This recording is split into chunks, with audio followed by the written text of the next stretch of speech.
की संस्कृत कक्षा में आप सभी का स्वागत है। पिछली कक्षा में हमने एक श्लोक और उसके अर्थ पढ़े थे। असतो मा सद्गमय। अच्छी तरह से आप लोग समझ गए होंगे और कोशिश करो कि श्लोक को याद करने के लिए और उसके अर्थ को भी। अभी मैं द्वितीय श्लोक के साथ आपके सामने उपस्थित हूँ। श्लोक इस प्रकार के हैं। सर्वे भवन्तु सुखिनः, सर्वे सन्तु निरामयाः, सर्वे भद्राणि पश्यन्तु, मा कश्चित् दुःखभाग् भवेत्। सर्वे शब्द का अर्थ है सभी। सर्वे शब्द का अर्थ है सभी। भवन्तु हो, भवन्तु शब्द का अर्थ है हो। सुखिनः सुखी, सभी सुखी हो। हे ईश्वर, इस संसार में रहने वाले प्रत्येक प्राणी सुखी हो। जब आप सभी के लिए सुख का प्रार्थना करोगे तो अपने आप भी सुखी रहोगे। तो हे ईश्वर, इस संसार में रहने वाले प्रत्येक प्राणी सुखी हो। सर्वे सन्तु निरामया, सर्वे सभी, सन्तु हो।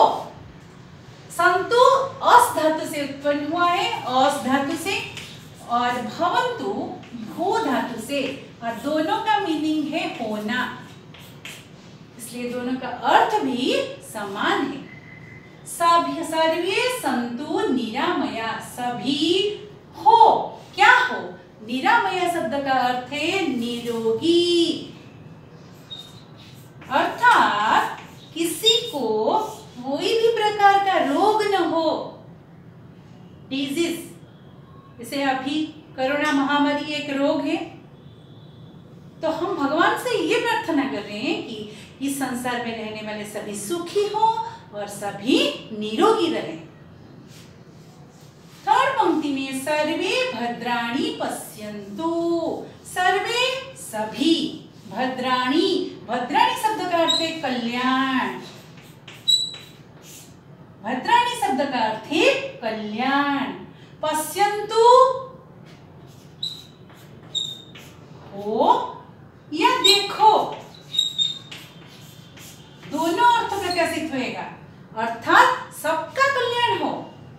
इस संसार में रहने वाले प्रत्येक प्राणी का कल्याण हो, या अन्य एक अर्थ में भद्राणि शब्द का अर्थ भी है समान भाव। समान भाव, भद्राणि शब्द का अर्थ है कल्याण भी है और समान भाव भी है, अर्थात सभी का कल्याण हो, अन्यथा सभी को समान भाव से देखो। इस संसार में कोई अपना कोई पराया, इस प्रकार का भेदभाव मत रखो, सभी को समान भाव से देखो। फिर से कह रही हूं, सभी सुखी हो, सभी निरोगी रहें, सभी को समान भाव से देखो, अर्थात सभी का कल्याण हो। मां कश्चित् दुःखभाग् भवेत्। मां शब्द का अर्थ है नहीं। मां शब्द का अर्थ है नहीं। कश्चित्, किसी भी प्रकार का। कश्चित् शब्द का अर्थ है किसी भी प्रकार का।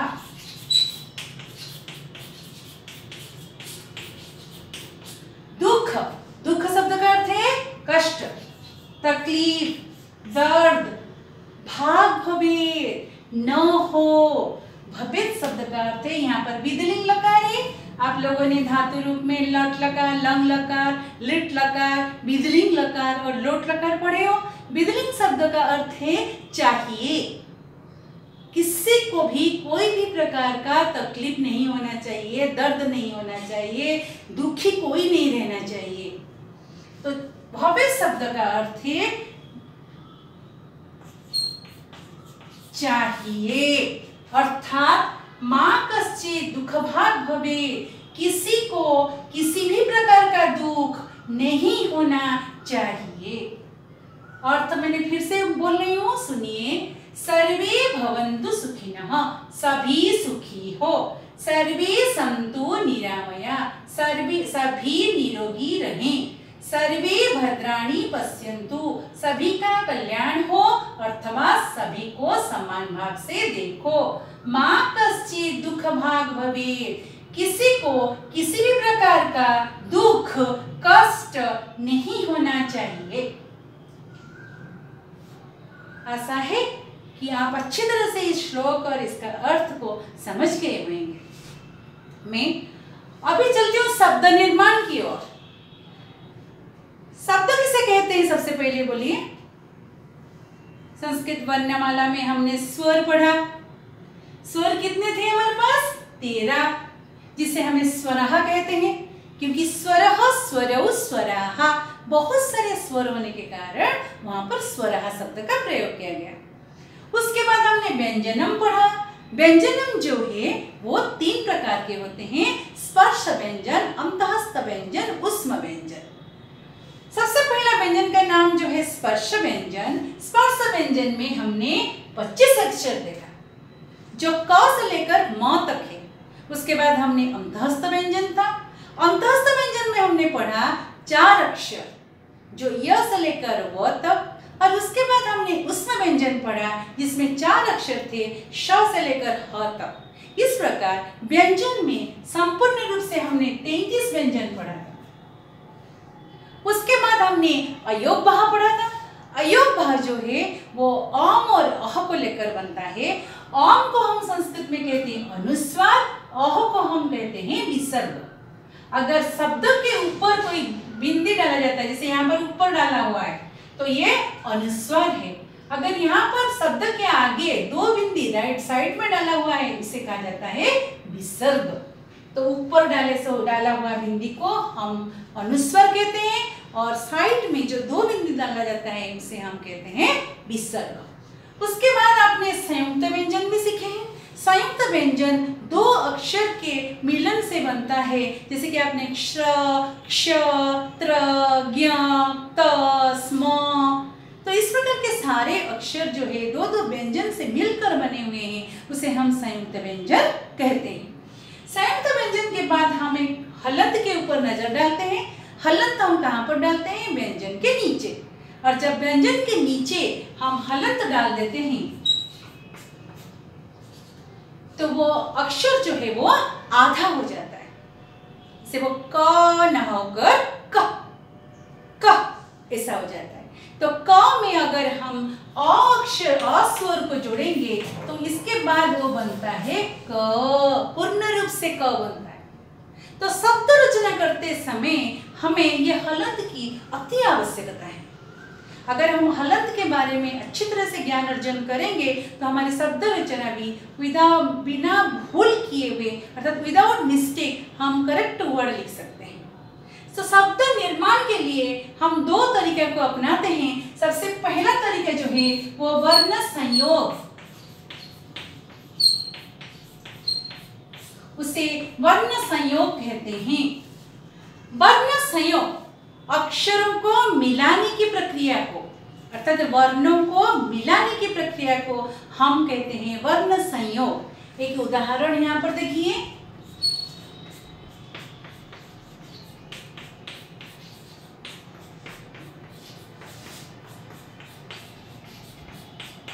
अभी कोशिश कीजिए, ये क्या शब्द बनता है?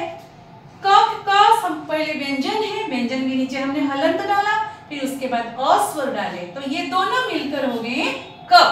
ये दोनों मिलकर हो गए क।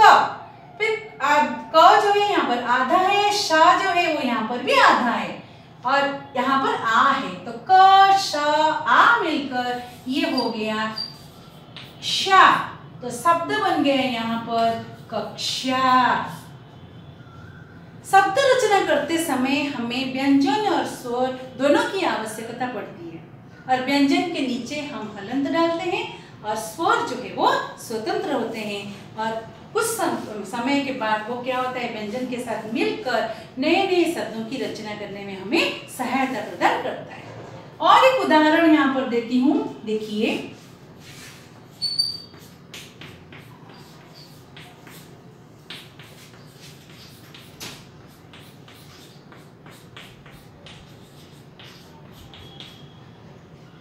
ज आधा है,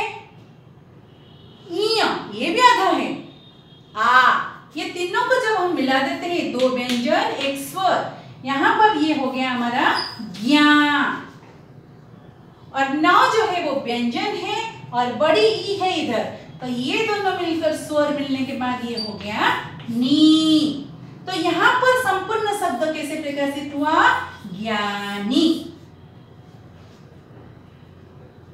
और एक उदाहरण यहाँ पर देना चाहूंगी, व plus E plus the plus य प्लस आ इक्वल टू व प्लस ई, वी, द, य और आ दोनों मिलने के बाद हुआ ये द्या।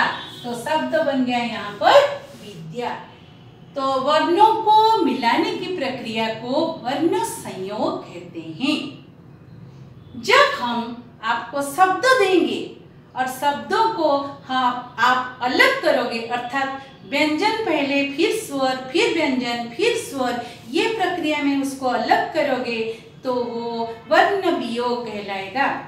तो वर्ण वियोग हम अगले कक्षा में पढ़ेंगे। आशा है कि आप अच्छी तरह से श्लोक और इसका अर्थ और यहाँ से वर्ण संयोग, शब्द निर्माण में हलंत का कैसे आवश्यकता है, व्यंजन और स्वर का क्या प्रयोग है, ये सारे अच्छी तरह से समझ गए होंगे। अगली कक्षा में हम फिर मिलेंगे। धन्यवाद।